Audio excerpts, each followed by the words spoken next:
بصراحة كلامه موزون حتى لو اختلفت معاه، بس أنا بحترمه جدا. بحسه غريب. بيتكلم غلط كتير. بحسه شايف نفسه. بحسه غبي. بحس ان كلامه ما بيقدرش اللي قدامه. حقيقي بحس إن هو بيخاف على اللي بيكلمه.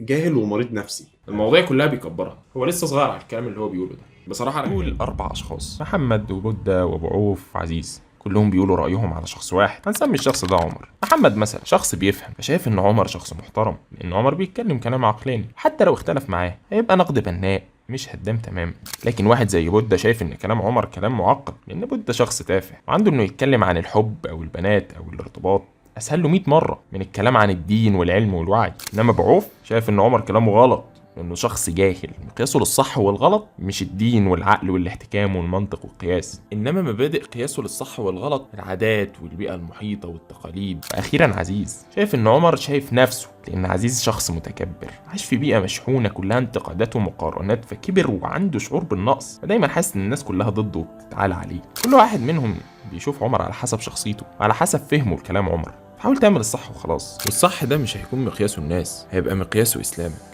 اعمل الصح وخلاص طول ما هو حلال.